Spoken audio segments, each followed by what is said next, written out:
I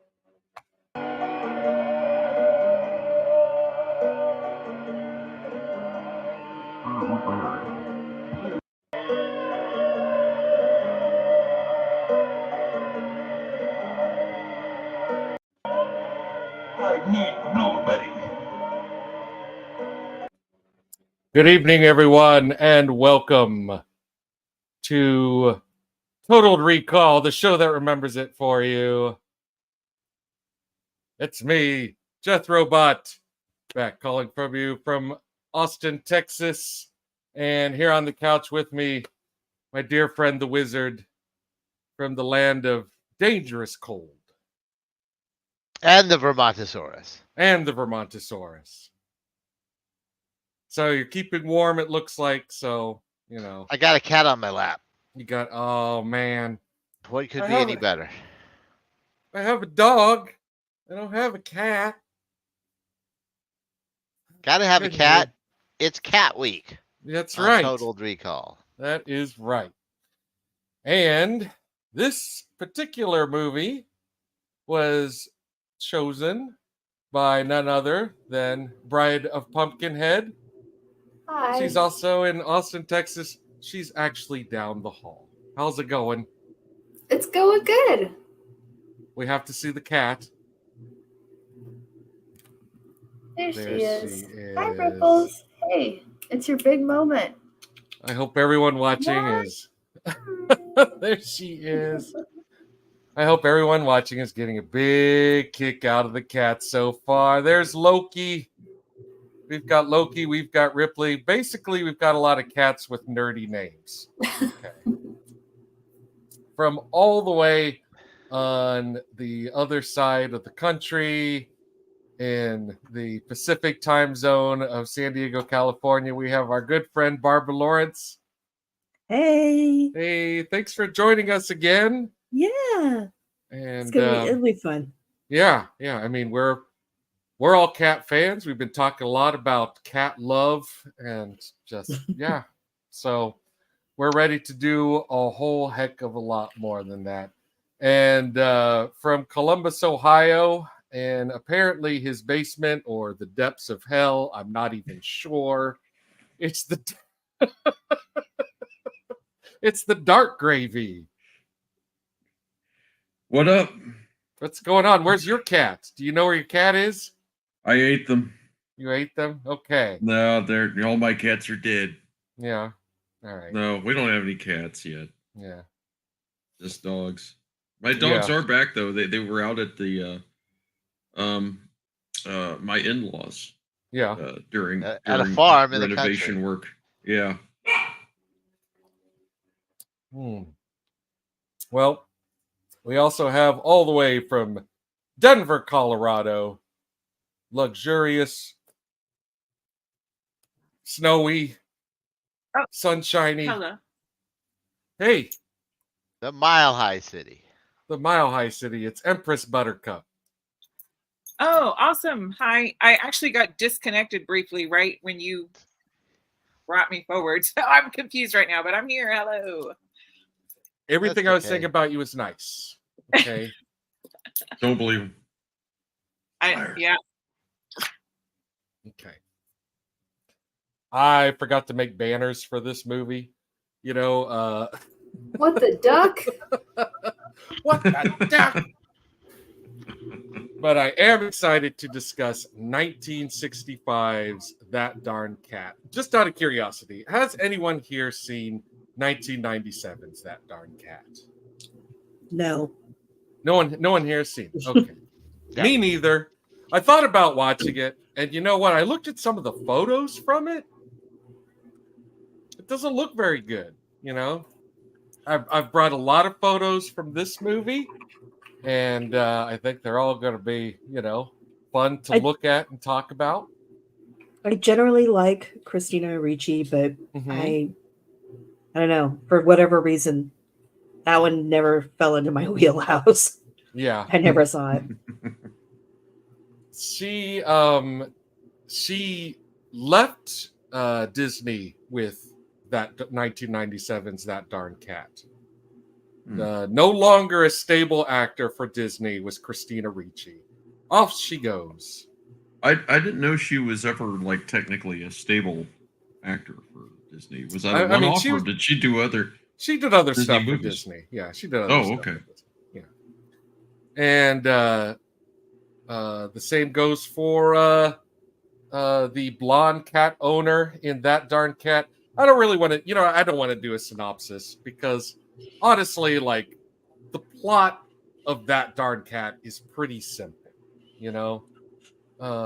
I think we'll just go to slides, and of course, before we do anything, we're gonna thank the original cat, Jake. Jake,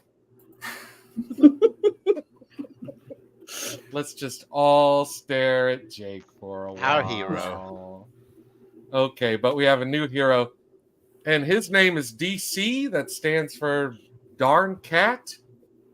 I guess so.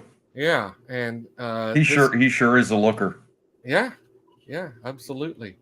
And he was a professionally trained cat. His name was Sin, Syn. Sin had a lot of stunt cats. So you know how like that Cat from Outer Space, 2 cats, right? Siblings, as a matter of fact, that portrayed Jake. DC was primarily portrayed by Sin. And Sin was adopted as an adult cat. He was already a couple years old.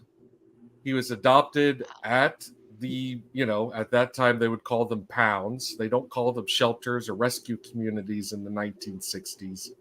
He was rescued from the pound. He was purchased from the pound. And he was left at the pound by his previous owners because he was not very friendly. Like, if you have a cat and it's aloof and you don't like that, don't have a cat.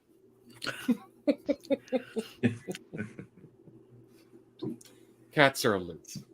It's not a coincidence. It's not a one-off. Yeah. So he was left at the pound. Someone else adopted him, and he became a star. Yes, the person who adopted him trained him. He picked him out because he seemed smart. And he was right. Cat was smart. He had started a movie before this. The Great Out. Oh, crap. What the hell is the name of that movie? I don't have my notes. I'm totaled.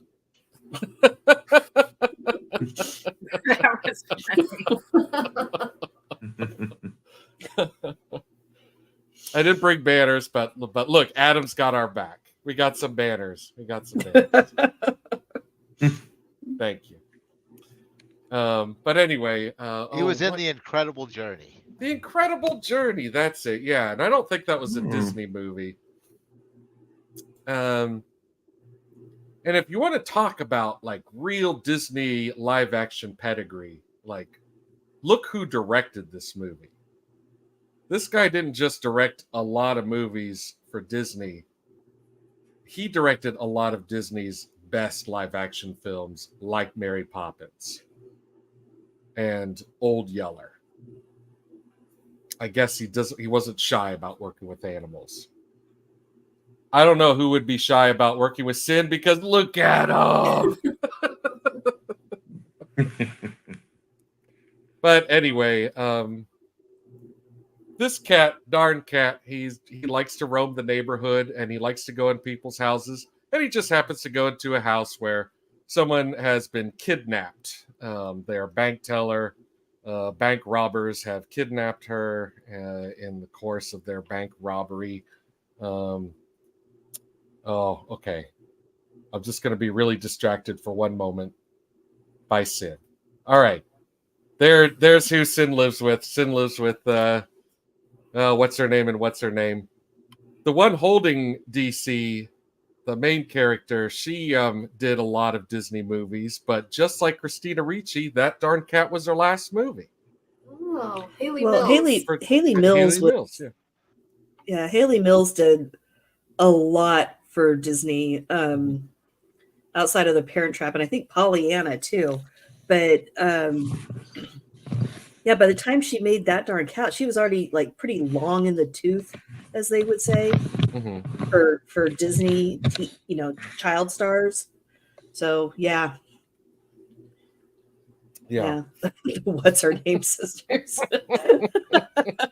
All the way from the finger. What I can tell you is that I've had a hectic week, so I just didn't have my notes and stuff or any of that other stuff ready. So there you go. That's what happened. But yeah, the what's her name sisters, and obviously lots of fun to hang out with. Just look at them, and they're neighbors to the kidnappers, and just like any family friendly film, if you can't start with a fatal car crash and explosion, then here's what you should be opening with. That's the Riddler. Did you pick up on that, Jeremy? Did we talk about that? Yeah, Frank Gorshin. Yeah, Frank Of course, we Gorshin. talked about that. Yeah, we did talk Yeah. about that. Okay. Definitely a lot less lighthearted in this one. Oh yeah. But he does love cats. Yeah. Yeah. He's adamant about that. Yeah, his Adamant To be redeeming about fair, quality he is is, that he he likes is the cats. nicer. He is the Yeah, nicer he is the of nicer. the two bank robbers. Yeah. I felt like he was the crazier one. Mm-hmm. Like he was excited to kill her. Yeah, he was. The He was other the one was who more suggested it. level-headed. Yeah, yeah. Yeah. Yeah, they I felt like those two guys, and it was two of them. Here's the other fellow in the background. Devil Brand. I felt like they had like kind of an in cold blood sort of thing going on, where like one of them was like, oh, this is all business and we're going to make some money. And he just inadvertently awakens something ugly in his, wistful business partner, where he's like, oh yeah, we'll do this crime together. Everything will work out. And then as it turns out, his friend is like, oh, I do want to, spray brains all over the wall with a shotgun. Woo, Have you ever read In a Cold Disney Blood? way. Yeah, Little in a bit. Disney way. In a Disney way. Yeah. Unless that darn cat stops me. Speaking of Disney pedigree, did you catch who wrote that song? Bobby Darin sang it. He's certainly a pretty big No, deal I didn't in know that. 1965. Yeah. But the Sherman brothers wrote it. So Really? you can't, yeah. Wow. Can't get away from get away Can't from get them. away from those guys. No. Sherman Brothers wrote it. Bobby Darin sang it, and damn did it swing. Yeah, it's good. Yeah, it's cool. I like the opening of this movie a lot. The way that you just meet the cat roaming through the alley, getting chased by this angry dog who gets his head stuck in a fence, and you think like, oh, it's all gonna be real wacky and fun, and then all of a sudden, these two. All of a sudden, it's it gets dark fast. yeah. And I wanted to use this slide too because it also like kind of shows what that set was like and what their vibe is like, which is really, really different than the rest of the movie. Mm-hmm. Anytime you go back to the house where the lady's being kidnapped, it's effective. It's grim. Yeah, it's effective. Who knows? Maybe they were thinking of In Cold Blood. Has everyone else read that? Mm-hmm. Yes, recently. Pretty fantastic. I've never, book. Yeah, never read it. yeah. It's a real journey, and it's it's firsthand reporting. In fact, the author, what's the author's name? Capote. Capote. Yeah, Capote, was really into one of those two killers that he's written about and interviewed for this book. I think he had like some sort of strange connection with him or something, or he's just really lifelong fascinated with them. And these two guys kind of reminded me of them. And you're right. They really did seem to want to commit that murder. You know, they weren't. I never thought like, oh, they're just trying to scare her. So I have to say, I'm not sure why these guys didn't just kill that woman. Seems maybe like Because she was the hostage. yeah, A dead hostage isn't very useful. yeah. They didn't weren't get trying as to much. ransom anything. Well, they didn't get as much money as they wanted, and so they were in kind of a pickle, you know. And I like it's a bit of a Reservoir Dogs situation. We didn't actually see the bank robbery, Yeah, you don't ever see that part. so you only get the aftermath. Fortunately, there's no Lord's tyranny coming in, being like, "This piece of shit's working with the LAPD." Can we cuss So, now? you can cuss now. Just Right, you didn't have the banner. yeah, I know. There we go. Look at that.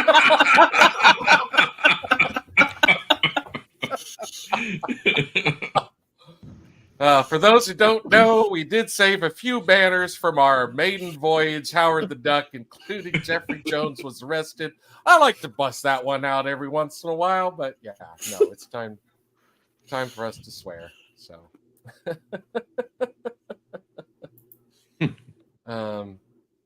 Capote's infamous black and white ball. I don't know about that. If you want to, share some details, I'm not. That's it was kind of crazy. Mm-hmm. I mean, so Capote ran with some really high circles in New York, and he in 1 year, like I think it was probably just before everything kind of fell apart with him, because he was, close friends with all these high society ladies, and then he, wrote thinly veiled stories about their lives and published them. And that kind of had a big fallout. And I think just before the fallout happened, he threw this huge New York City society ball. It was like 500 people were invited to this thing. And it was at, I don't know, it was like at the Four Seasons or some big fancy schmancy hotel in New York. And the dress code was obviously black and white. And it was a star-studded affair. And, everybody was there. Royalty was there. Candace Bergen, for whatever reason, was also there. I mean, people, celebrity designer dresses, and it was the talk of the town. And then shortly after that, everything kind of fell apart for him. Wow. Yeah. Well, I mean, the ball was covered by the evening news. So there you go. Well, you court the rich and then you piss the rich off, and yeah, Andy Warhol was there. Yeah. Wow. Yeah. Yeah, kind of a inspiration for Tom Wolfe or something. Yeah. Yeah, probably. Yeah. Tom Wolfe said, "I'm going to write about this. This is nuts." In a conversation that Bride of Pumpkinhead and myself had after watching this movie, in just the slightest bit of preparation for this episode that I might have taken, we discussed kind of a connection with the FBI presentation in this movie, perhaps being the inspiration for Twin Peaks, because it's very strange that Miss Mills here, like, first of all, DC goes over to the kidnapper's place and hangs out, and the kidnappee puts her fancy watch around DC. And she also tries to scribble the word help in the watch, right? And well, I hope they're watching, Adam.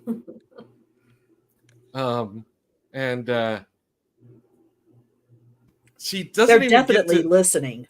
Yeah, she doesn't even get to scratch the whole word help. It's like HE, you know. And Haley Mills's character still becomes convinced that this is connected to the kidnapping that's in the news and that the FBI is investigating. So, and she's right. Yeah, and it's true. She's right. But as the movie is unfolding, you're just kind of like, why are they listening to her? And why is everyone, it is a very Twin Peaks like situation. Here he is. Like as we mentioned, Haley Mills is on her way out for Disney. When she came back later in her career for the Parent Trap sequels, remakes, whatever, she actually said that she regretted leaving Disney and that she should have stayed on. But she's, as Barbara said, long in the tooth by this time. And this gentleman right here, who is going to be doing a lot of work for Disney, is making his debut. And I did want to point out, long in the tooth to everyone is 19, and she also considers herself to be very fat in this movie. Oh, really? Oh, that's unfortunate. Oh, yeah, she's 19 and very fat in this movie, according to her. Oh, man. Well, when you're a Disney kid, yeah, I guess, 19 is, isn't it? Maybe. Well, I mean, they shuttle them out pretty quickly. Mm-hmm. Yeah. Their relationship. Jodie Foster didn't last until she was 15. Yeah. Right? Because by 14 she was already making Taxi Driver. Correct. Right. Exactly. And once she made that movie, there's no going back to Disney after. No, Disney's not going to touch that. Are you kidding? But that's really sad that she thought that. It is sad. It's very sad. And I'm sure that's quite common. Yeah, I guess, No and doubt. It's a great performance. I did feel like the relationship of these two was kind of weird, because they really, they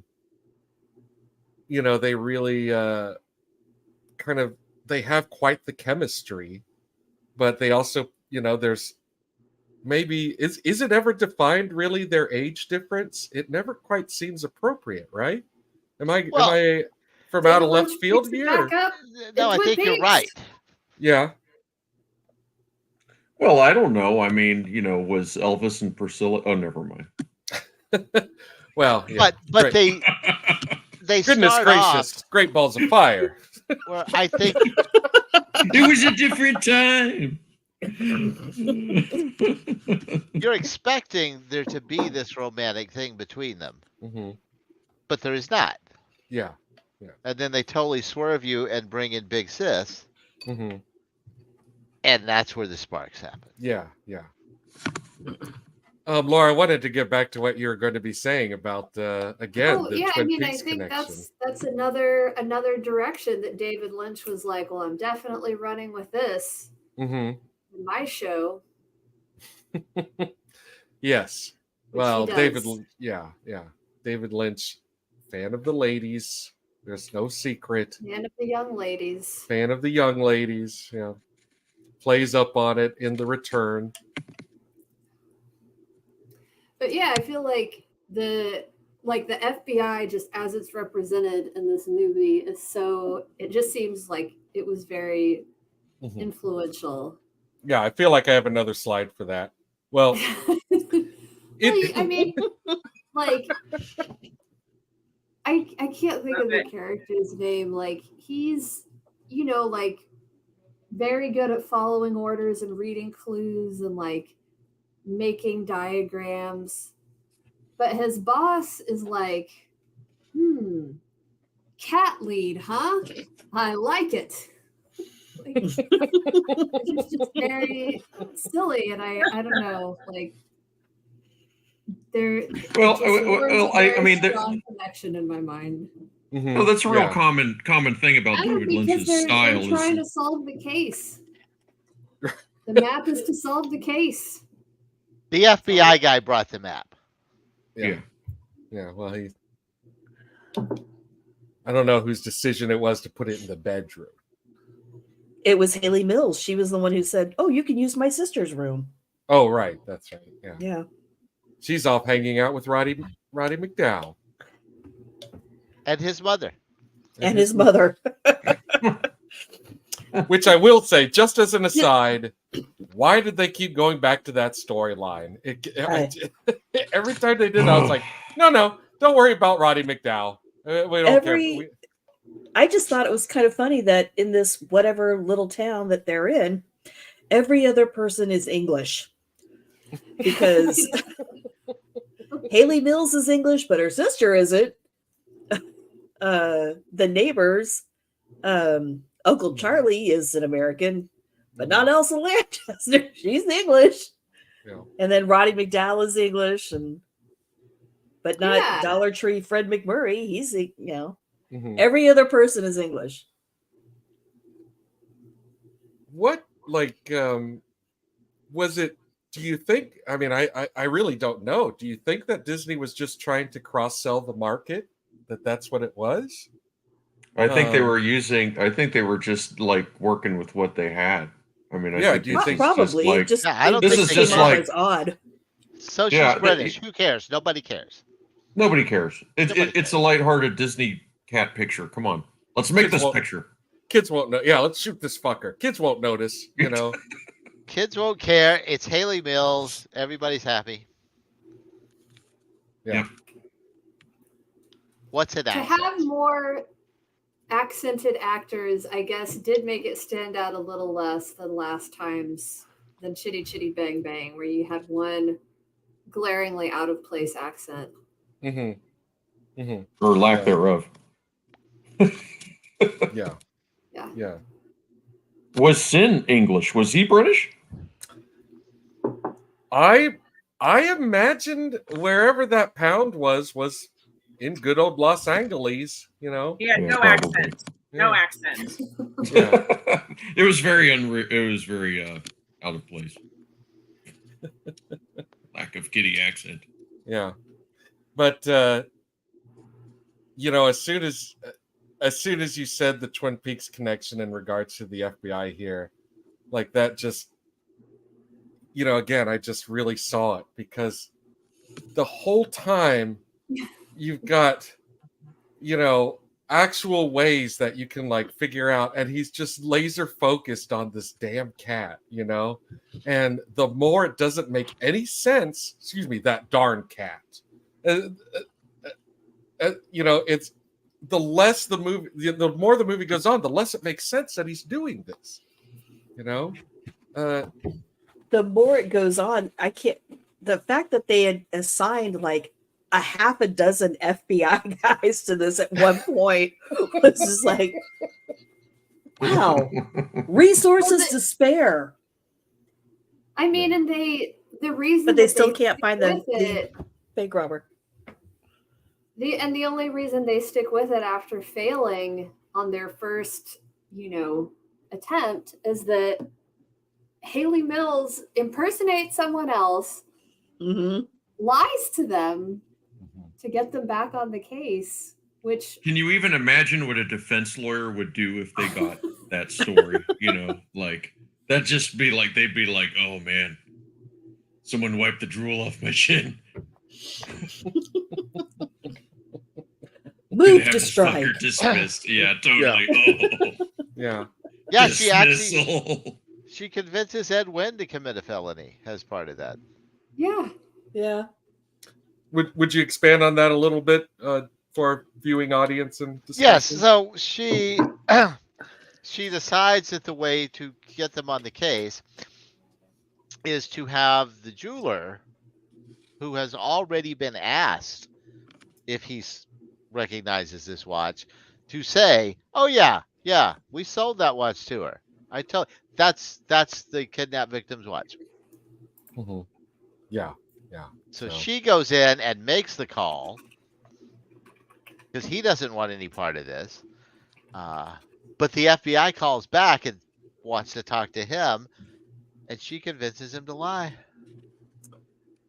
And the Felony. moral of the story is the ends justify the means. No, it's okay to lie to the FBI.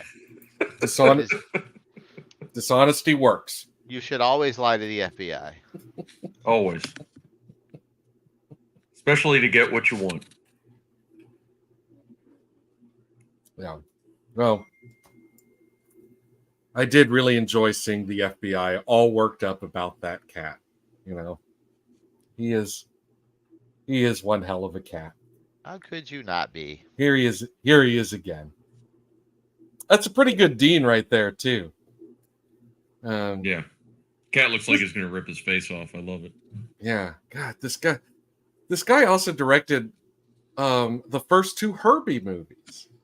Like he was really a hit machine for Disney. In fact, he did a lot of TV for Disney as well, but his last Disney film was The Shaggy Dog, which that's over a decade after that darn cat. He's still doing animal work. But yeah, that was it for him.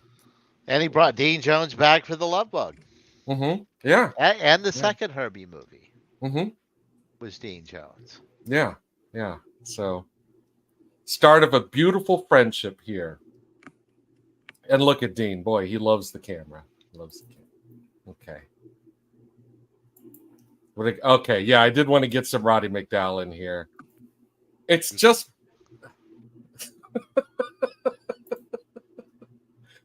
It's just baffling, you know? Like he really makes a lot more sense in, you know, The Cat from Outer Space, right? Like his character actually makes more sense being in that movie than this character does here, right? I mean, yeah, I feel like this storyline was unnecessary. Yeah. Although I really enjoyed the stealing of the duck. That was great. Oh, that was impressive, actually.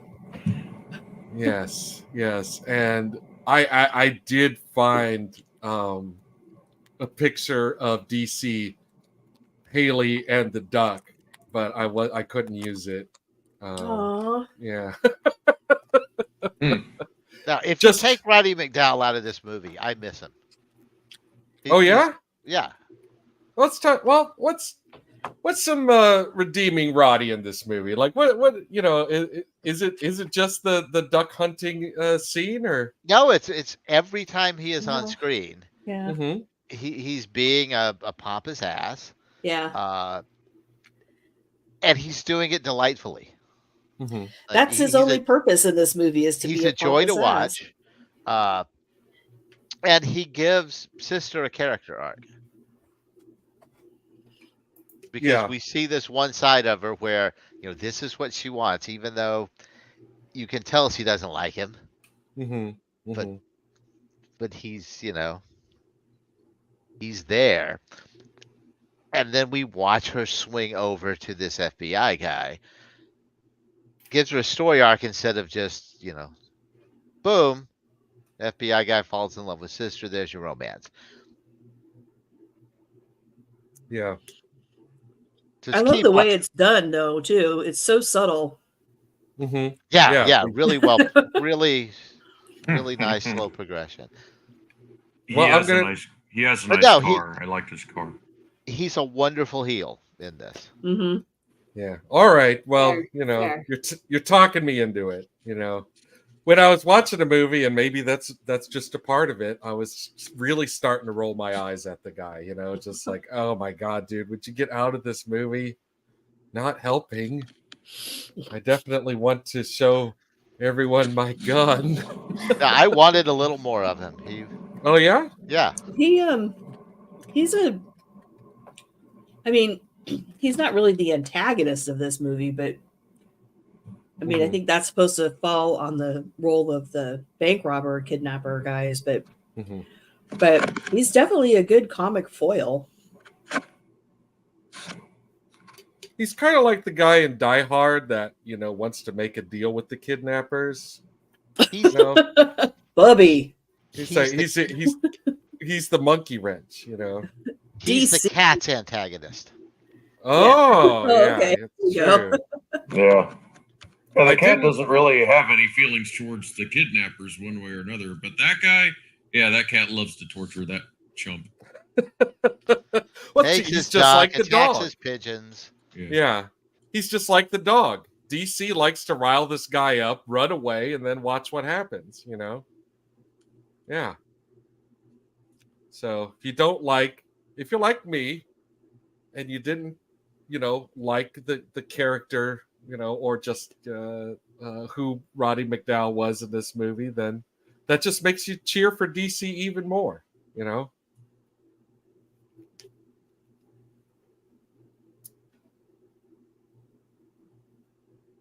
But I am here's- biased. I am always going to defend Roddy McDowell. Mhm. Give me more Roddy McDowell. Yeah. I picked the cat. I thought there was really outstanding cat scenes in this movie. I mean, I liked, I know we're like doing a lot of, or I am anyway, doing a lot of comparison with the Cat from Outer Space, but I love the Cat from Outer Space cat, and I love the fact that everyone got to just walk around with that cat in their hands, like, oh, got this cute cat, DC doesn't really do that. DC's like, yeah, everything on my terms, He really seems more like an actual cat, Mm-hmm. Yeah, I did appreciate how he was kind of a jack. He was a dick. I think if there was one person you could probably eliminate from the movie and it wouldn't affect anything, it was Haley Mills' little boyfriend, Canoe. Yeah. Oh yeah, Yeah, I man. forgot all Yeah. about that guy. He was also See? supposed to be, yeah. Everybody about forgets Woody? Canoe. It's true. He's really inconsequential. Yeah, he really is.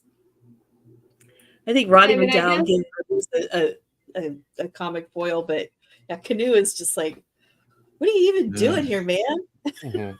You Yeah. get stuck in the garage, and that's What kind of name is Canoe? I don't even. Yeah, thank you. Fair, Who names your fair. child Canoe? He's a surfer in Southern California.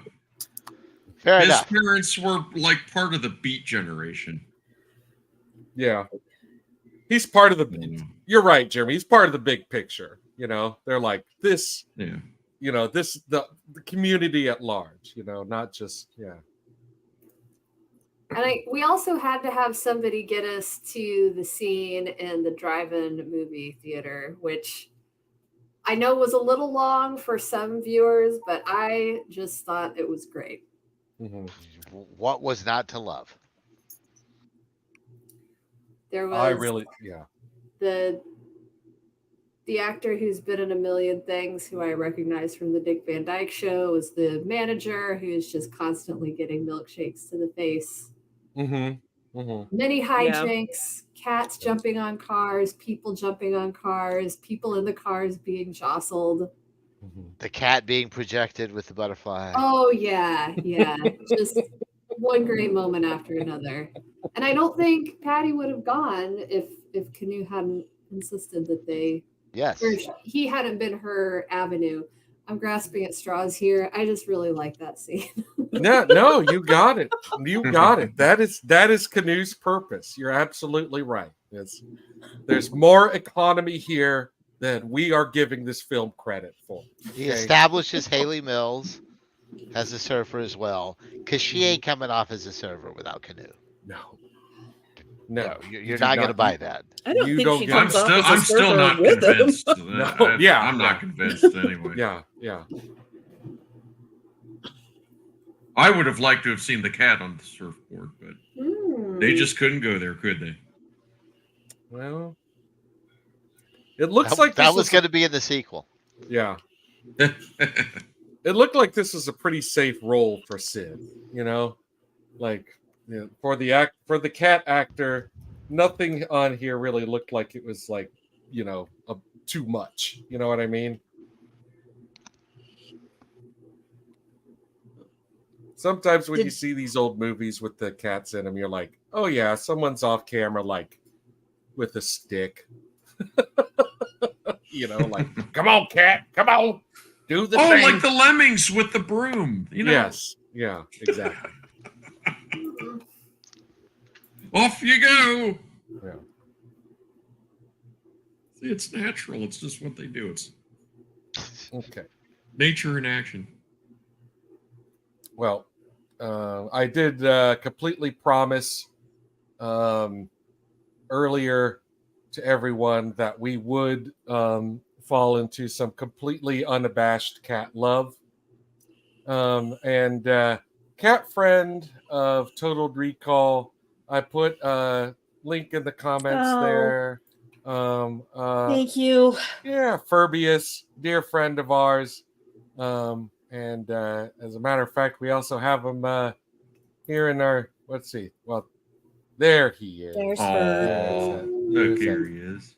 Man, and these two are siblings, Furbius and Phineas. Look at how Phineas can lounge.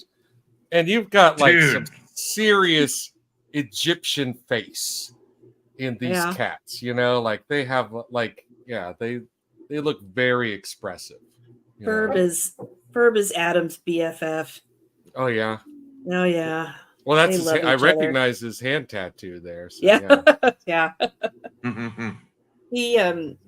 He hasn't done it in a while because he hasn't been feeling very well, but he used to like to get in there and sleep in between us like toddler style. It was just ridiculous. And he's starting to feel a little bit better with the he had one treatment for the tapeworms that he had, and then I have to do that again in another week, and then they gave him a treatment of steroids, and that helped a little bit too, but he's still not 100%. We're still not out of the woods with him yet. So poor guy. Yeah. He's still grooming himself like crazy. And fur's just, his fur is just still coming out. So yeah. Yeah. That's like, certain parts of the country, like right here where I live, flea prevention's not enough. Like it's freaking dangerous out there. And Tumbleweed, our 3-legged dachshund mix, she also has a terrible flea allergy. Yeah. And she has also been on steroids and antibiotics as a result of it. I feel like she just kind of has like the neurotic pet bundle. I mean, we've had to treat, fleas in the past, because they're indoor outdoor cats. Yes, they are going to end up having fleas, but I've never had a bigger problem with fleas than we did this summer for whatever reason. And we treated the house, we treated them, and it still was not enough. Everybody I know said that it was the worst summer that they had ever seen. Yeah, and it very well. I mean, our dogs are on NexGard, which is an oral thing. I probably shouldn't be saying brand names, but whatever. They used to have a topical thing. You buy. Yeah, and we used to do a topical thing, whose name I won't throw under the bus, but shit evolves. So all of a sudden your treatments aren't doing it anymore, and that's usually because you are having an exceptionally large year for those guys. And it's tough. Yeah, when I took him to the vet, and she was asking me, what did you use to treat him? I go, it's this really good, all natural, pet safe, organic, whatever thing that I bought, because that has worked for him. And she just said, you cannot, and she was like this Eastern European with meat hook hands. And she was like, you cannot buy organic. It will never work for them. It was like, wow. You need the industrial strength. Yeah. That's it. That is exactly how I feel. We want to talk about Texas a little bit more. That is exactly how I feel about organic mosquito repellent. You know, like you have to do something toxic and bad for everyone's health in Gotta order have to the not deep. be in order to not be hassled by Need the mosquitoes deep. in this land. Yeah. So I just um, like meat cook hands. That was badass. yeah, yeah. Yeah, do you remember like have you ever seen those old commercials for the deep coil Yeah. that you would burn? Yeah. Like they had commercials for them at the drive-in. Where Yeah. like they're like, oh, come to the drive-in and you put the top down and then you just put a little thing of deed on your dashboard. Yep. Why are there birds falling out of the sky around Yeah. us, Dad? Be quiet, you, and you know, keep calm because tomorrow we take you in to have your second nose removed. They're flying down to get some of this sweet deep. Yeah. I Can mean, you I don't know. pre-chew my corn dog for me? Yeah, I don't really know how harmful DEET is. I don't know if your children will grow a second nose or where. You know, like I don't know. But Only one way to find out. yeah. Oh, hello, this- you. Oh my this- God. My goodness. This Look is at that tummy. Ripley. Yeah. This is a recent photo of Ripley. This is a cat we adopted. She just got her 10-year adoptiversary, so you know Oh. we're thinking her like 12 to 14. And since you know, well, like I'll just tell you a little story about Ripley and why she got her name. She was called out to animal protection here in in Travis County. I think it was pretty much outside the city limits. But she had been called out by someone saying, "Hey, this cat on my property is injured. Please pick it up." And this, you know, residents had a lot of cats. This was someone who just put out food, and as a result, cats were like, "Okay, well, here's where we live," and just had a lot of cats.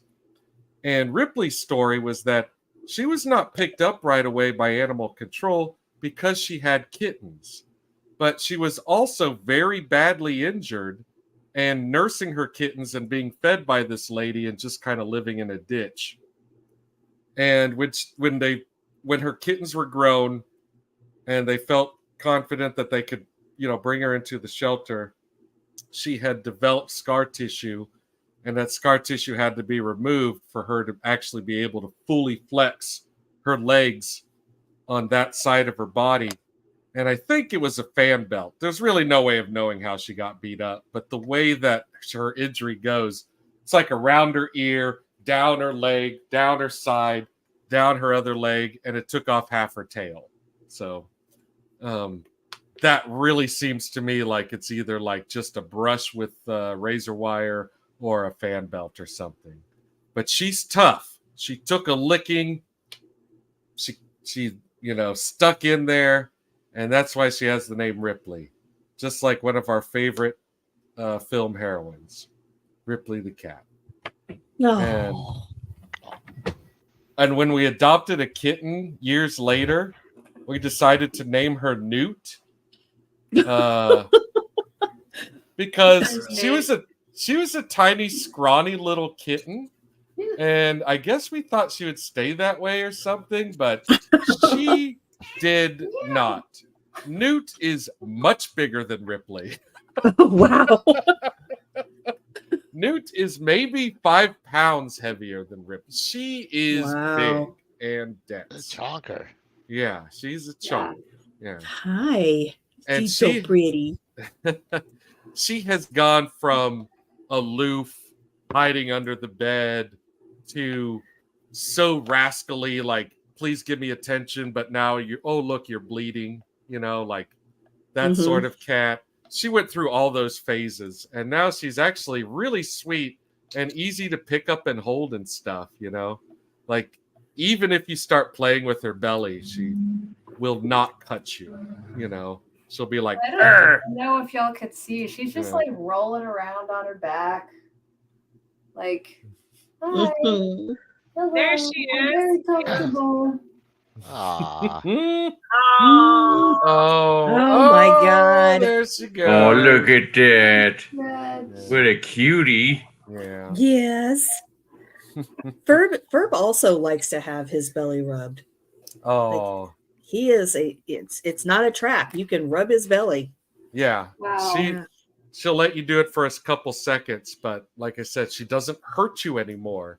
She just does that thing where she's like, pretend grab, and you can feel the points, but Mhm. there's no pressure. She's just like, you know.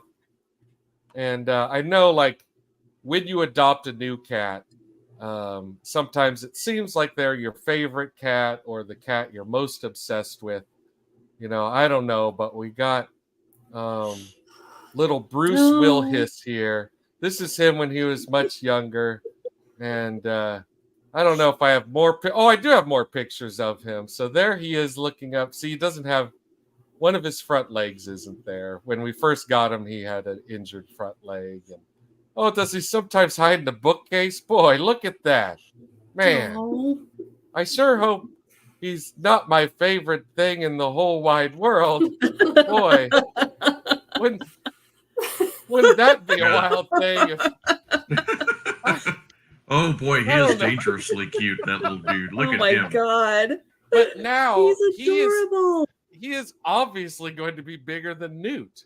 And we call him Lil Brucey, but Lil Brucey just gets to be an even funnier and funnier name because he just keeps getting more and more mammoth. So Yeah, I love that.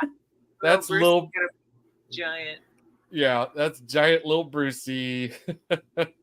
And now we're going to talk about Mick. Mick, tell us about your cats, Mick. So then Oh my in God. front is Loki. Look at that cat. Look at that cat. Loki in a box, which is he loves boxes. Loki was a barn cat. He was a kitten of a barn cat, and the lady did not want him in her barn anymore. So we got him at 5 weeks old. We rescued him from this barn Mhm. and raised him almost like he was a dog. So we now have a cat that will walk on a leash. He hangs out in a backpack. He has traveled half the country with us. You can pick him up. He does anything. He likes to hang out on my shoulder quite a bit. Oh. I was the guy who never wanted a cat, and now I have a familiar. And he is my little buddy, although he is still his mama's kitty too. Mhm. That's why he's not here. If she's around, I don't matter so much. Yeah. When she's gone, I'm his favorite person in the world. Yeah. Behind him is Rhea, who we adopted from a shelter in Canada. And if you want to have a good time crossing an international border, when they ask you why you're coming into the country, tell them you're just to get a cat.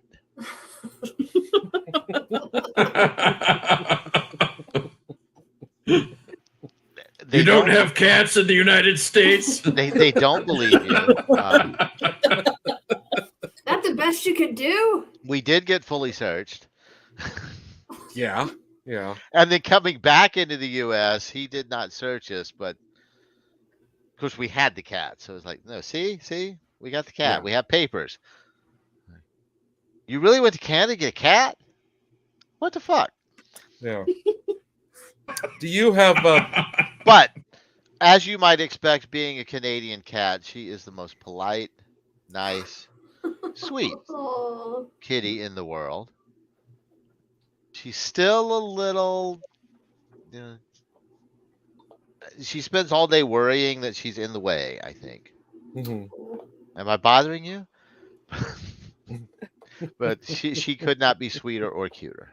Oh, that is wonderful. Does she have a Canadian accent meow? Is she like mew? She absolutely does, yes. Yay. You? Mew.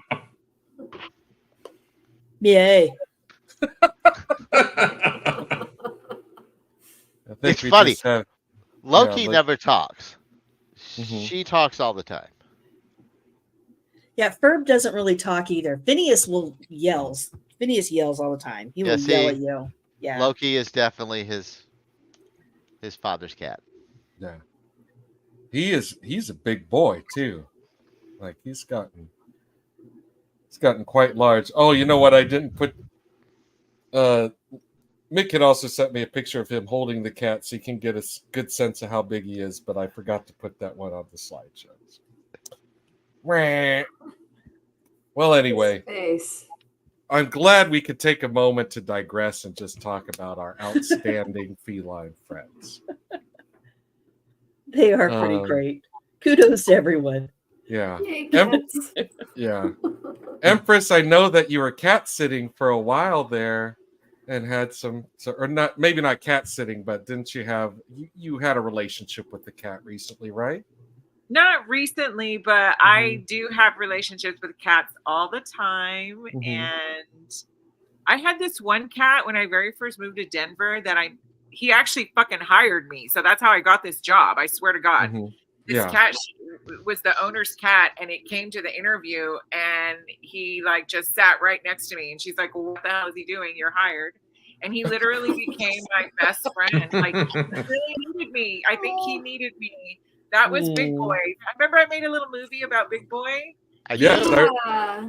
I swear I remember. to God, I almost stole him when I left that job. It was so hard not to steal him because I really felt like we belonged together. But you posted pictures, of him a lot. I remember. Yeah, no, he was like my fucking friend. So, but no, and employer.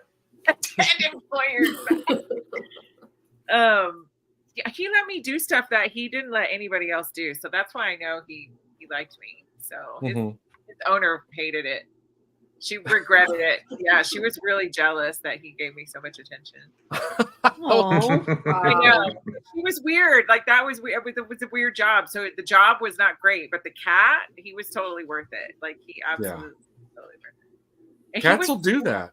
He was so beautiful. Like he was seriously just such a beautiful cat. Like he was underweight. That was the issue. And that's why I stayed, because I secretly was like feeding him and giving him extra food and stuff. But he was this giant, pure white cat. And his name was Big Boy. So I think she was trying to keep him as small as possible and keep him under. It was a weird thing that was going on. But he was always skin and bones, and he was always hungry. So that's how we became friends. Isn't that so sad? That's so sad. Yeah. I wish you had stolen him. I wish I had. I mean, somebody told me to. I could have done it, but then I would have got arrested. That lady was crazy. Yeah. It's a slippery. It was weird. Slippery slope, right? Yeah, it's not. It was a really interesting situation, but when you first move, when you start over, you just take, you take these really interesting jobs, and I don't regret it because I met him. He seriously was awesome. He's probably as long as you got a story. It was a long time ago. He was already old. Pobrecito. I think about getting a cat on the regular, but then somehow I just end up getting a dog or another. It just has not worked out for me to have a pet cat. But I do feel like it could happen. Yeah.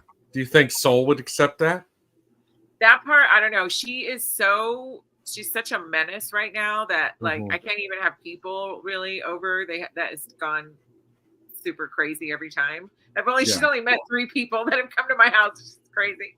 Yeah, like terrier mixes can be sketch with the cat, and basically any like hunting small animals breed, Agree. Because our little Bodie, he was a Dachshund Jack Russell mix. And man, and that's a handful. And when I first brought these little teeny tiny kittens into the house, he was like, "They're for me, right? You brought me snacks, right?" It was like, "No, get away!" Yeah, it became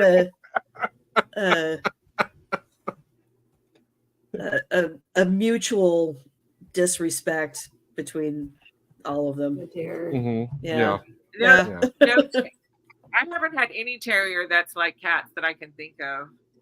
And I've had different kinds of terriers, like the short hair terriers and the this long hair. Like, I had a Cairn terrier, and she would absolutely would try to murder any cat. She was a huntress. She was a straight up huntress. She was 100% blind in her old age, and she still hunted and brought me dead animals all the time.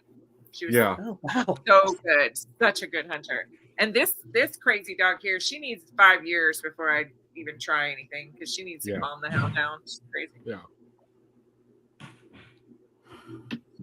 Yeah, it's like, you know, Tater Tot, he would always like chase squirrels. He was good with cats. He was pretty much a lover. He loved everybody, but he would chase squirrels and birds. And one time he did catch and kill a squirrel, and dogs get a weird look on their face when they have prey, you know? They get this kind of like weird little glazed over look in their eye, you know? And they kind of give you this look like, don't take this from me. Yeah, it's weird, you know? And it was weird seeing it in like my best friend, because like I had seen it in animals, but you know, I used to go out on calls for animal stuff in the community, and I had seen what it looked like when like a big dog, you know, had standing over prey, you know? And it's a disconcerting look, you know. Sounds terrifying. Yeah. Meanwhile, cats. Yeah. Meanwhile, cats, when they have prey, they're just kind of like throwing it at your feet, like, here, look at this. I brought you this since you can't hunt for yourself. Yeah. Like detached, condescending. Here. Yeah. Gotcha. This is what you should be doing. Ripley walked into the room once and she just spit a spider on the floor. And not just a spider, like the biggest spider I've ever seen, and not in a zoo. Yeah. It's enormous. When she spit it out, it was like the size of an M&M. But then right before our eyes, it grows 4 or 5 times that, you know, as it just unfurls. Like uncurls its it's legs. Like, no. She's like, I named this. I know you can finish the job. Soul actually did the same thing last week. It was terrifying. She found a spider in the shower. She was trying to eat it. And I was like, no, please, because I didn't want it to bite her. I was like, what if it bit her face? What if it's a black widow? I was all panicky. It was fine. She's ready to kill that spider. My cats are famous for bringing lizards in and then turning them loose in the house. Oh, that's fun. Yeah. Oh yeah, it's a great time. That's what they're telling you. They're like, here, catch this, dummy. I never see you catch anything. Catch this. You know. What? Fur passed. One time, Fur brought in a gopher, like a whole gopher. Wow! And then I saw him in the dining room, and I thought, and he was, you know, it looked like he had something. I thought it was just a lizard, and I was going to walk over there, and it was a whole gopher, and he was eating all of it, like all of it. It was the grossest thing. I was like, oh no, oh my God. I thought I was going to pass out or faint or something like that. And I was like, oh. And Adam was just like, don't try and take it away from him. I'm like, I'm not putting my hand down there for anything. Oh, yeah, don't chance getting a cat bite or scratch when your cat is at its absolute filthiest. You know, you want the staph infection before you could call, 911. Like, help. Ooh. Yeah. Oh no. Yeah, he did. It was so gross. Oh God. Yeah. But that's impressive that he killed a mammal and ate it, because he's a true. Dwarf tiger. Yeah. That's impressive. Haunting. That's what it is. Yeah. Yeah, and it's again, like getting back to dogs as well. It's so weird to like see them kill something and not eat it. Like it makes you kind of worried about your pet's emotional state. Like, You're just killing for no reason? For sport. Okay. Practice. All right. No, only people can do that. What are you Yeah. doing? Well, I don't do that. I thought we had a thing. I don't do it. You don't do it. This is a good match here. Nope. Think Kill again, that- Jeff. Gonna kill and then play with that squirrel. Before we get back to the movie, I do want to ask you, Jeremy, is that one of your son's paintings? What is going No, on? no, that's it's a piece by Rene Magritte. Oh, okay. Yeah, he's smoking his own nose. Oh, really? Yeah, his nose is going into his pipe.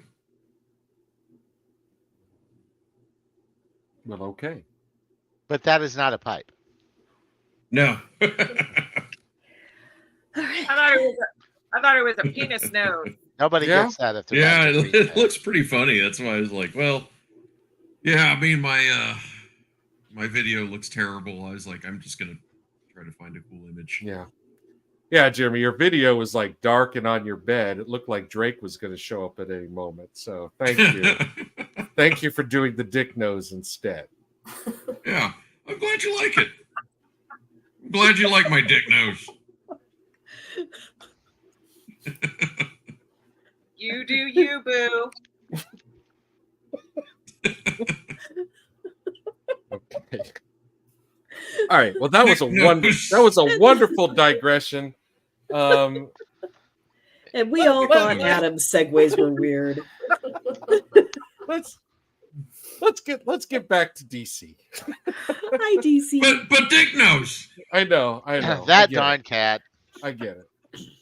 By the way, here is a movie that loves its title. Like that's true. Yes. Yeah. Cats like to start eating you. No. We all mentioned that none of us actually saw this Christina Ricci version, but we do have a job to do. See, I am really surprised that a movie from 1965 was so integral into your childhood, Bride of Pumpkinhead. Oh, really? Yeah, I think I had, like many of us, a couple of blank tapes, and I taped movies off the TV. I had Beetlejuice, and I just watched them over and over again. And it's just timing that I got this one and connected with it. Yeah. I also connected with some Disney films from the time period that starred Volkswagens or Don Knotts, Right.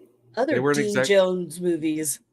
So what do you think about this movie got you at that time? What was it that?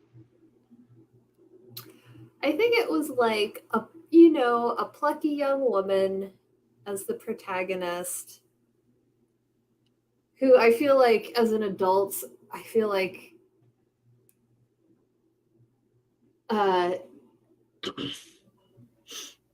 she's a lot more problematic now. Not necessarily in her portrayal, just like girls making shit up. Like the bank teller could have died because of her tomfoolery. But as a kid, like, thought she was great. I loved the cat. I loved like the FBI falling over themselves to like follow this cat. I think that like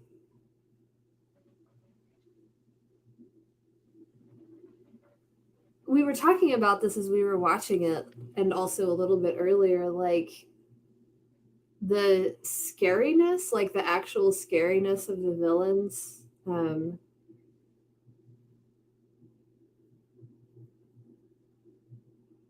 I think, that's very compelling. It's not like kid high stakes. It's like high stakes.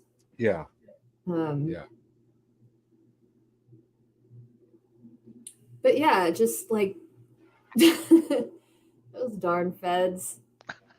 Oh yeah, just like going along with his cat and going on his adventures with him. I could keep rambling about it. I really hadn't thought too much about it. I just Oh, that's Yeah. good. just That's loved good. it. Well, And yeah, I was going to say we're just going to roll right into our discussion as to whether or not we're going to recommend this movie to someone who has fond memories of it from their childhood but hasn't revisited it yet. So that's why we're here. We want to figure that out for them, and we'll just go ahead and give Bride of Pumpkinhead, who picked this title, the first vote. thanks. Sure. Yeah, I thought it was great. I really enjoyed rewatching it. I enjoyed rewatching it, knowing a little bit more about the cats, the cast.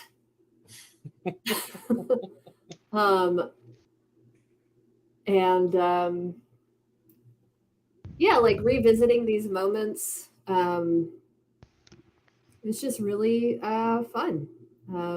Making the David Lynch connection that may or may not actually be there very enjoyable. So yeah, I give it a thumbs up.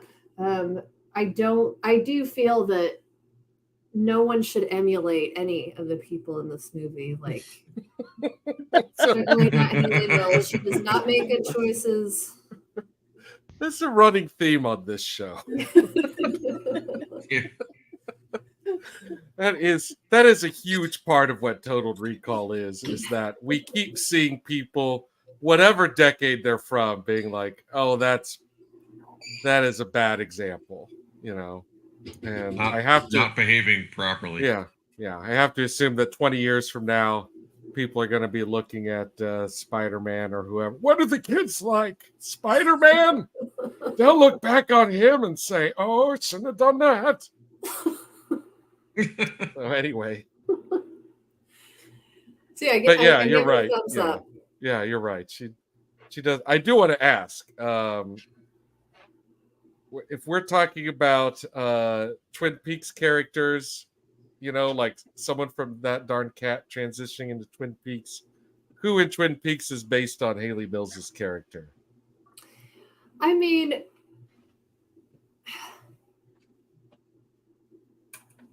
Audrey only in the sense of her relationship to the FBI and her sort of penchant for hijinks, I think. Yeah. She's Getting involved. Yeah. That that's sort of messing with the established order. Mm-hmm. Yeah. I had picked Audrey myself.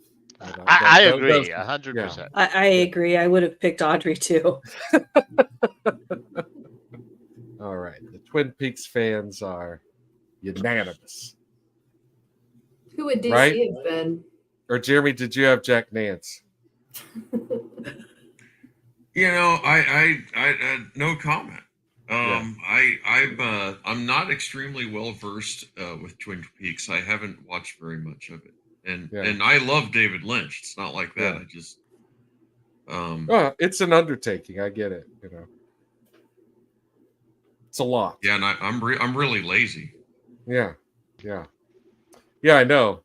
Like you're like, oh, I don't have time to watch Twin Peaks. Instead, let me watch 5 cake making episodes. Yeah. I'm sorry, I can't watch TV. I have to raise my 4 children. Like, oh no, what a slouch! No, it's cake. I really like the Great British Baking Show. I'm not gonna lie. Watched every episode I can get my hands on. Oh no! Well, it's Noel Fielding. How can you not? Yeah, one of the last right. Yeah, I mean that is a cool part of it. But yeah, one of the last times I hung out with Jeremy, we were watching a show about people who had made knives and were using them to kill other knives or some shit. It was so weird. It's so weird. Yeah, you went on to TV with your knife you made, and then you went through a knife challenge. It was great. So I don't know how we got to Twin Peaks. But yeah, DC, I think the transition of character for DC is actually the brother of the hotel owner. Oh. What's the actor from the Warriors whose name is like it's a three-name name like David something or Yeah, I can't remember his name, but yeah. Bottle Guy. Yeah. Well, I mean, he shows up with French bread, but yes, he does other things. But yeah, I can see that. Oh, Bottle Guy For the Warriors. For the Warriors, yeah. Come out to play. It's like Frank David Gorshin's Patrick bastard son. Yeah. He's great though. He is great. He's also wonderful in Dreamscape. Boy, there's a movie from my childhood that I was pretty obsessed with. Dreamscape. Yeah, I think that's on our list. Yeah. Is it? Okay. We're gonna. It might be. I don't know. Yeah. Well, let's move on with the voting. We'll just move on down the ladder there to Barbara. See, we're all on a line. Yes, David Patrick Kelly. David Patrick Kelly. That is him. Good job. Yeah. Johnny's got the keys, Barbara. Oh, sorry, I couldn't. Wow. Cool. Adam has all the cool stories. Yeah, I mean, I would probably give this maybe a 6.5 out of 10. And I would probably be very, very picky about who I would recommend it to. It's you really have to be in a giddy sense, a giddy point of mind to appreciate this, because it's so over the top ridiculous about the kid, how she determines that hell is really help on a watch, and how many FBI agents are devoted to this fiasco, and why does Roddy McDowell raise pigeons and ducks and have that kind of shotgun in a suburban area? Yeah, I mean, there's a lot, and why do you have a friend named Canoe? There's a lot going on in this movie. And I think if you're a young girl who's really into cats, yes. If you're a 50 some odd old woman, not me, of course, who's really into cats, yeah, I would recommend it. But I'm not going to recommend this to like my 25-year-old son. Oh my God, you'll love this. It's so funny and imaginative. They're going to be bored out of their minds. I'm not going to, so I'd be very, very picky about who I would recommend this to. But it is a fun, solid little movie. Yeah, I liked it. I'd say yes. Cool. Yeah, I mean, I would assume if somebody already had a relationship with this movie, but just hadn't seen it for a really long time. Yes, exactly. Yeah. Cool. Well, that's good. Jeremy, you want to go ahead and go next there? Sure. Hey, Dick Nose. Someone wake up Dick Nose. Huh? What? Oh. It feels great when I snore. I love snoring. It's amazing. Canoe. Yeah, you're right. Someone was selling Canoe on TV. Yes, I remember that. Go ahead, Jeremy. Sorry. Yeah. No, I forgot all about that. Yeah. With flags, I agree with a lot of what Barbara said. Honestly, I thought this movie was really boring. I personally don't have a relationship with this movie. I love Siamese cats. I have a very strong relationship in history with Siamese cats. So, I've got a big thing for, Sins the man. What a beauty. And it makes me wish I had a Siamese cat. But I will say, like, even when I was a kid, these old Disney movies weren't really my bag. Like, they didn't hold my attention well, and they still don't. it made me laugh out loud. I had a great time watching it with you guys, and it made me laugh out loud a couple of times.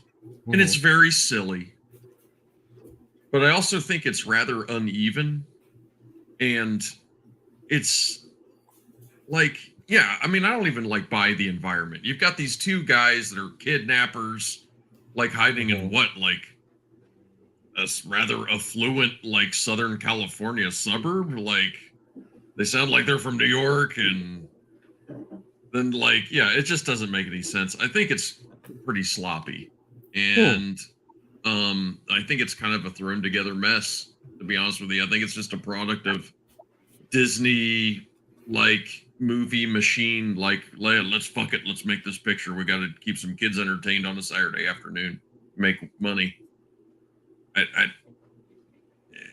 I think The Cat from Outer Space is a far more entertaining movie. And just as a comparison, I mean, honestly, like, I know there was hijinks, but I can't, sitting here right now, I can't even think of anything specific that I'm like, oh yeah, that was great. We mentioned the duck and the drive-in, Jeremy. Yeah. How could I forget? It's you know, it's just like the same kind of stuff you saw in a million other of these movies. This movie's just a product of the Disney machine for me. Yeah. Now, if you really liked it when you were a kid, you'll probably still like it. I agree with everything that you guys said on that. Like, if you have a previous relationship with this movie, you know, there's going to be some, for nothing else, just pure nostalgia. Like, you'll enjoy it. But yeah, I'll never watch it again.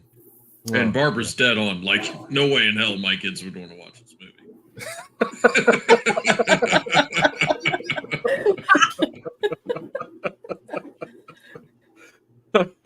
Well, I'm glad you could give us that perspective, you know.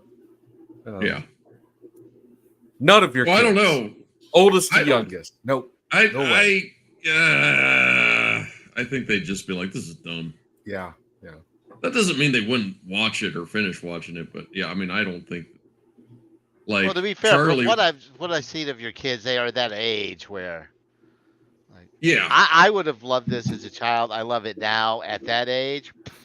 Yeah, that's what I mean. Like, you'd be really, you'd have to be really selective about who you are. Like, hey, you want to watch a movie? Let's watch That Darn Cat, and they're gonna go, wow, look at the time. I gotta go. Not what I do. Yeah, I can just picture like my son Charlie just like getting up and walking away without saying a word. Like, just disappear.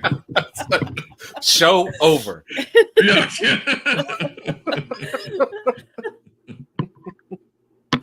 I'm gonna go play Minecraft. Do the kids still do Minecraft? Is that what the kids do? Yeah, the kids still do Minecraft. Yeah, I will say, like, the longevity of that thing is it's incredible. The kids want mines. They sure do. They used to work in the mines. We said you can't work in the mines anymore. No more child labor. Back in the kids are like, give me a mine. It's in their blood. It's in their rubbery little bones that can work their ways into those mines. You know, it's what they want. The kids want to dig. Yeah, you know, we're not going to have a Snowpiercer situation for still a few more years. So for now, Minecraft. Okay, Empress Buttercup. Let's talk about what sort of advice you would give someone who is like, oh my God, how is this movie? Should I rewatch it? I used to love it as a kid. Well, I want to say thanks to Laura for suggesting this movie. I thought it was such a good suggestion. Continues with the cat theme. Who doesn't like a beautiful cat? Especially a Siamese. I'm a fan. I was super happy to watch this movie again. I did not watch it as a kid. I did not know about this movie. It just didn't. I don't know. I don't know how I missed it, but I really missed it.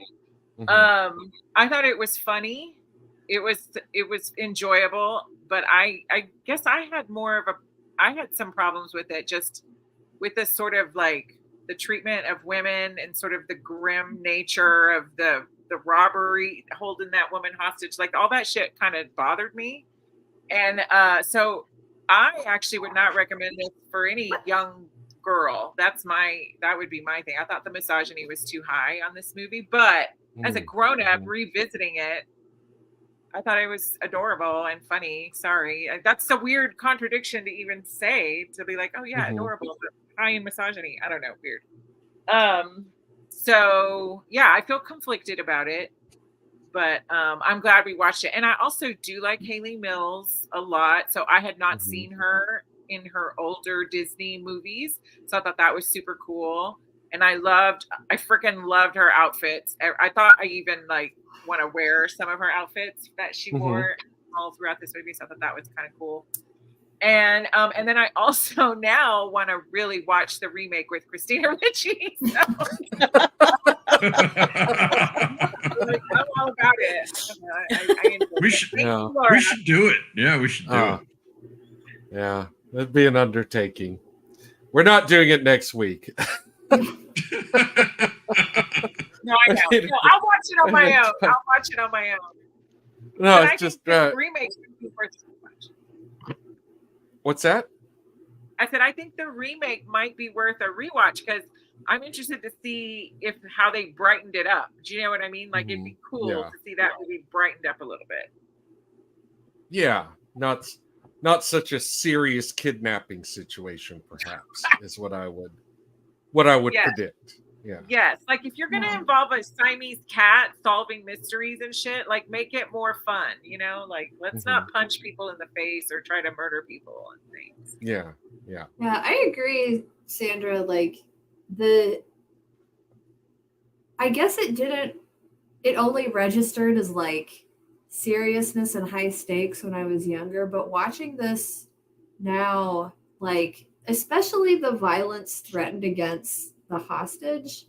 Yeah, I was like, holy shit. About that. Yeah, let's watch this. That's that was a little uncomfortable. Yeah. That is a really fair point. Yeah.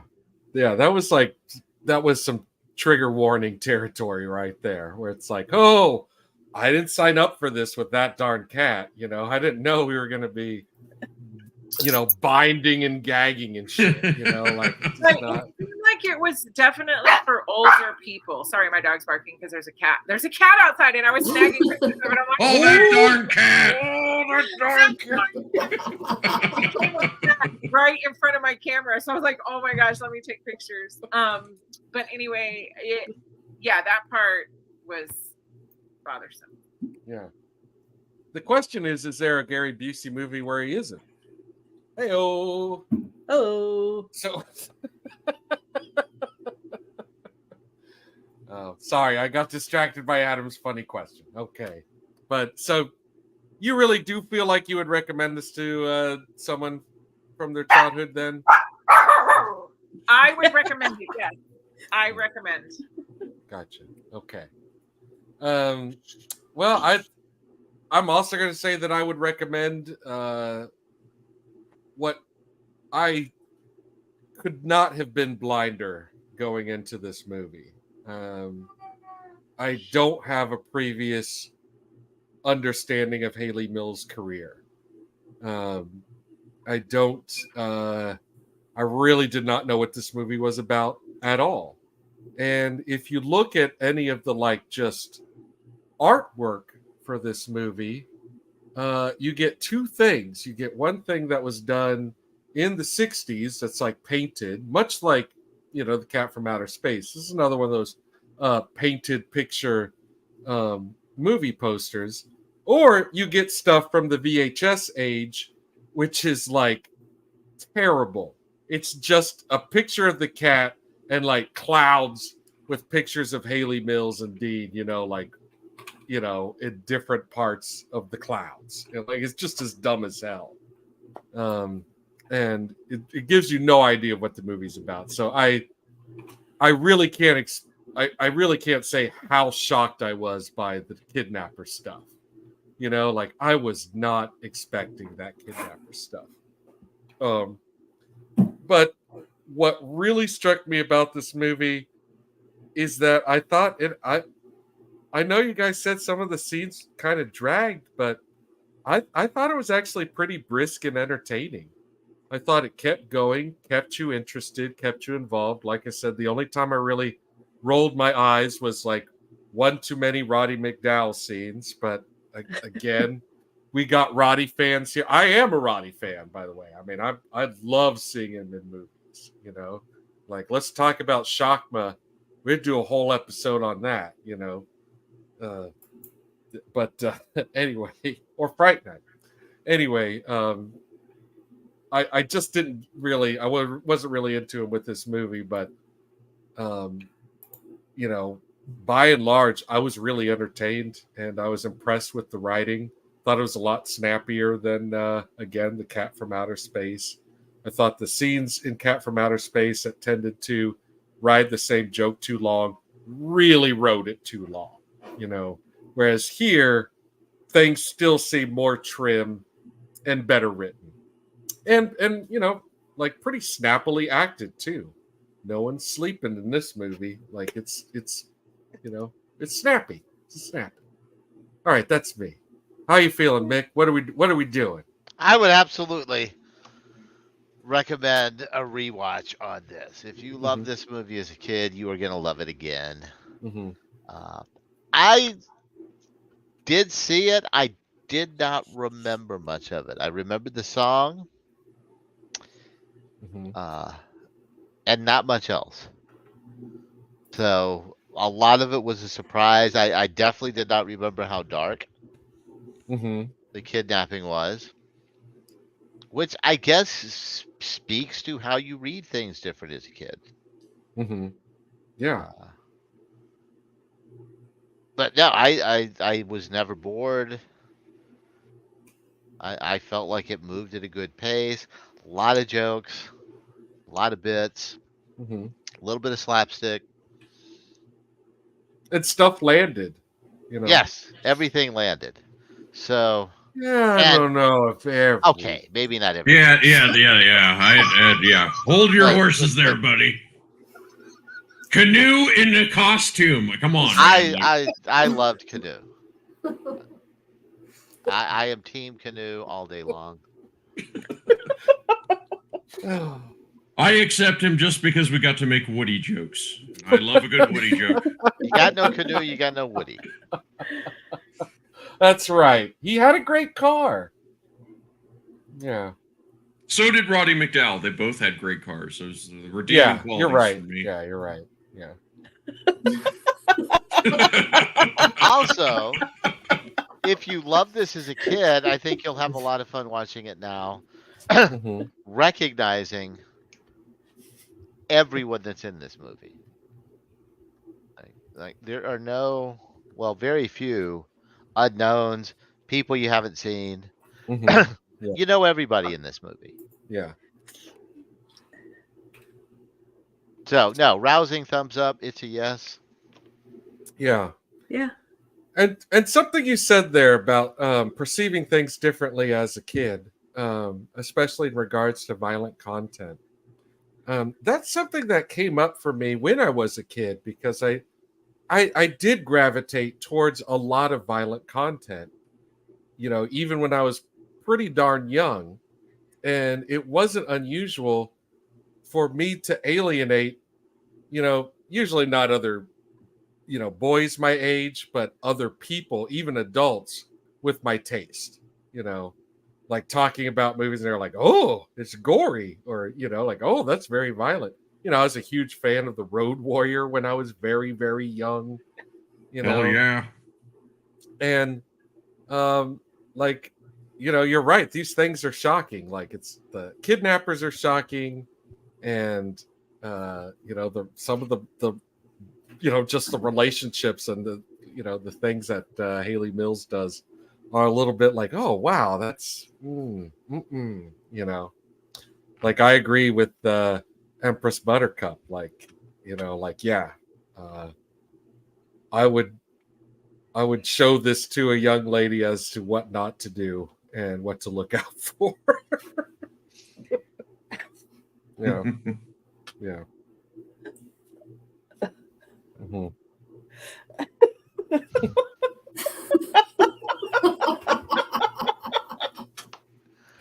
They make him watch kitty cat videos. Cat juggling. Cat jug. It's a sin. Get it? It's a sin. Okay. Got it. That's the act. Okay. All right. Well, that's wonderful. I'm so glad that I mean, I think this is kind of like a unanimous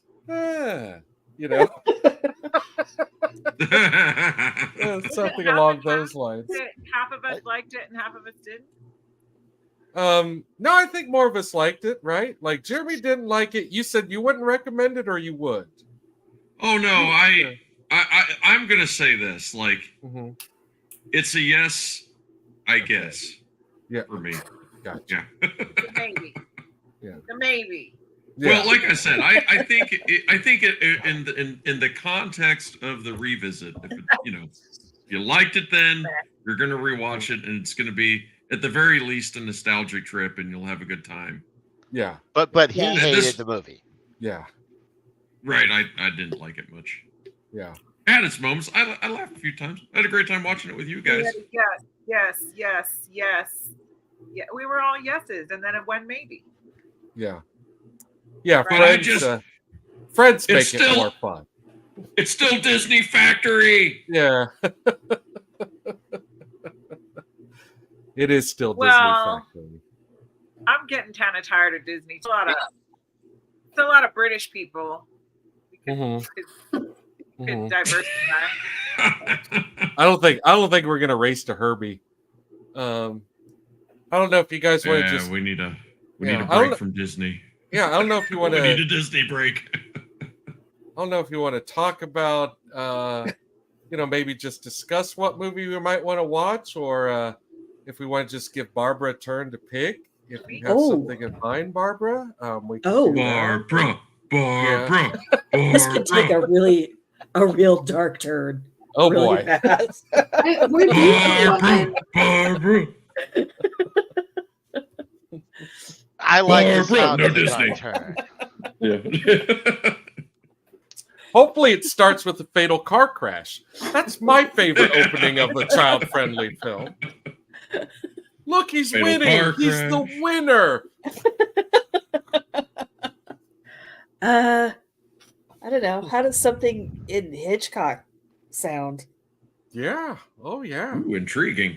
Yeah. It's So funny. So you've got a Hitchcock film you were obsessed with as a child that I do. It's Rear Wow. Window. Rear Window is my obsessive.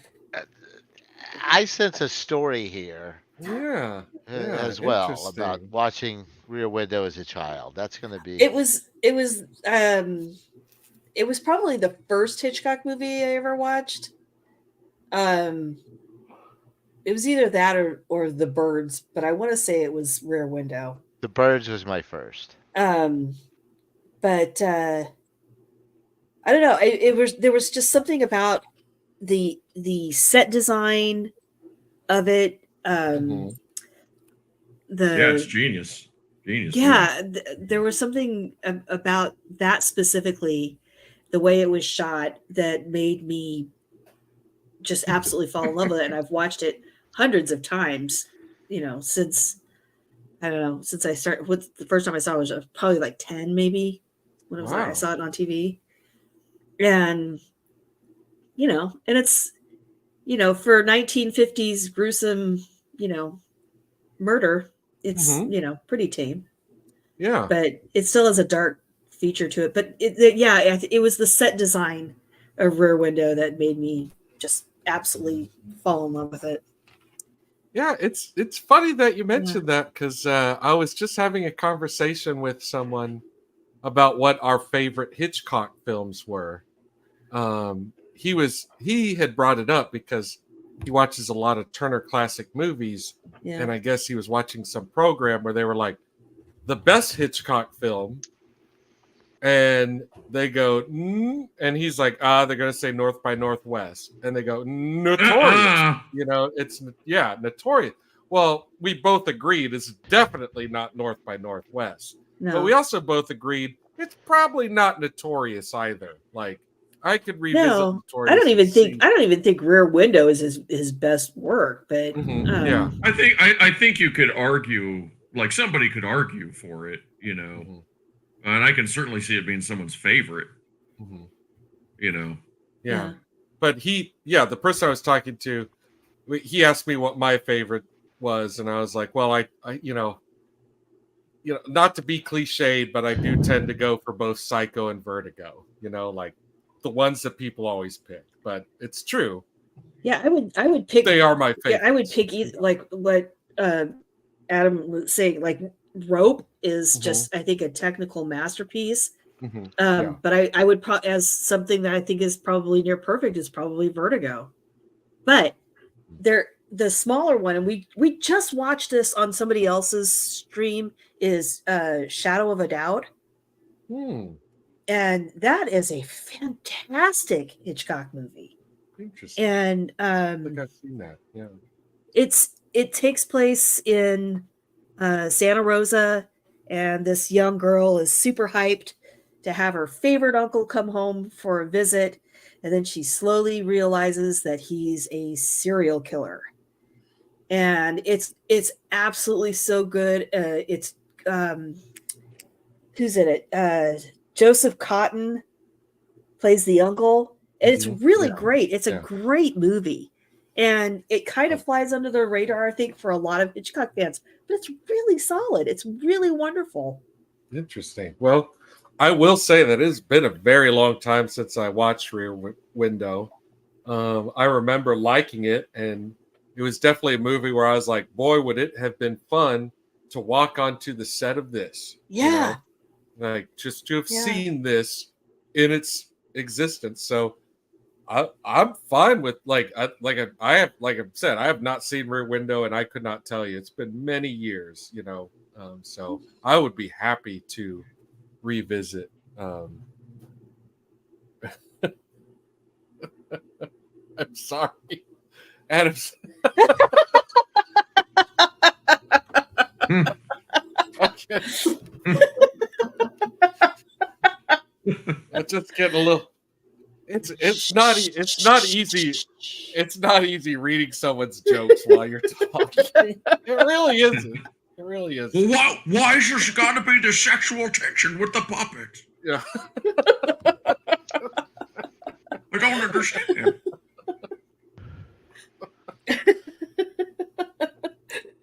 That's one we'll save. So yeah, I mean, I'm perfectly happy with that vote. I love that. Since we started doing this project, we've gone in places I wasn't expecting, and I would say Rear Window is definitely one of them. What do you guys think? I would always watch Rear Window, but I mean, I can already tell you right now.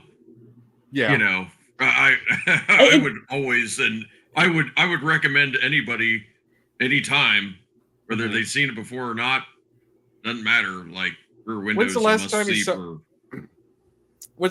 saw it, you think? It's been a handful of years. Well, we can. It doesn't have to be. I just thought maybe if we went to something a little bit darker, a little bit more mysterious, it doesn't have to be. No, I mean, I actually think that also totally sounds like it. a really fun conversation too, and also sounds like a fun movie for us to watch together. I have no problem watching it for sure. Yeah. When's the last time you saw it, Mick? It's been a while. It's probably been at least 15 years, maybe 20. Yeah. I What think about it's you, been Sandra? at least 5 years since I've last watched it. Yeah. Have you seen it, Sandra? I think My she's. dog is barking. Hold on, she's doing zoomies right now. I'm barking, but I saw The Birds. I did not see this movie, so I would be down to watch it. Oh, okay. All right. Sweet. Well, I think that's a very good discussion in the making if we have someone on our panel who has never seen it, But yeah, like I said, it's probably not going to be a matter of whether or not we would recommend it. No, but it's if you want something that has a discussion in it, we can pick something else. No, but it's definitely going to be a fun conversation. And different movies have us gravitate towards different things.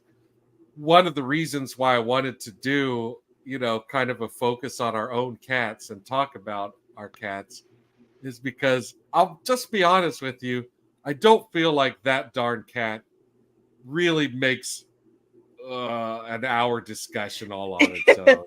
Like it's all right, but there's not all that much to expand on.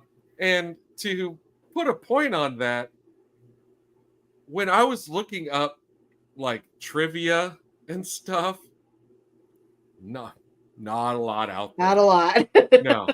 No, you look up trivia and it's like, did you know the Sherman brothers who wrote and I'm like, yes, I know. I know what those guys have done. I don't need your help on that. We already did Chitty Chitty Bang. I did notice that when I was kind of just lightly going through IMDb that Roddy McDowell and not Frank Gorshin, the other one, can't think of his name now. Neville Brand? Yeah. We're both in Planet of the Apes together. Or not, or Return of the Planet of the Apes. Really? Or well, at least according to the IMDb cast list. Yeah. So, yeah. Yeah, Roddy McDowell, of course, was. Yeah. Caesar, not Caesar. No. He is the father of Caesar. Cornelius. Yeah, yes. Cornelius. Except in the second one, he doesn't get to play Cornelius in that because he had a scheduling conflict. Only reason. Roddy McDowell was not happy about not being in Planet of the Apes. He fucking loved that shit, Loved it. Well, I don't know if I bet it was Dan had a speaking part or if he was just one of the extras, but it hasn't listed. Yeah. Which one was it again? Which one? I think it was Return. I'll Google it. Hang on. It would be I bet it's Conquest. I bet it's Conquest. Right? Hang on. I don't know. I'm not seeing. Well, I'm looking at a selected filmography though. That's why. Oh, there you go. Yeah. Because it can't be Beneath. Beneath is the first sequel, and that he's not in that. It could be. Is it Escape? Yeah, that's the third one. It's called Escape. Escape would make sense. In a lot of ways too. Yeah. But I thought Conquest. Those are the two that have, the more modern feel to them. Where there's a lot of people, lots of people. I thought it was. I could be wrong. Maybe I'm wrong. I just know that when I was kind of skimming through it, I was like, oh, they were both in something or other. Yeah. Yeah, you don't really see Frank Gorshin in that much stuff. He's definitely upsetting. All right. And now, of course, I can't find it. Never mind. Whatever. No worries. Well, I'm totally into watching Rear Window, and who knows? Like I said, I haven't seen it in a while, so maybe I'll find some bone to pick. What year was this movie? What year? It's Rear Window. Yeah. 54. Oh, we're going way back. 54. Yeah, 54. There it is. Cool. Okay, thank you. More into the Wayback Machine. Yes. So actually, it looks like Neville Brand may have been in Escape. Oh, okay. Escape. Okay. That's the one that actually takes place in modern times, which at that time was the early 70s. Oh yeah, yes, it is. Yeah, that's 3. Mm-hmm. Yeah. Cornelius watches the Earth get destroyed.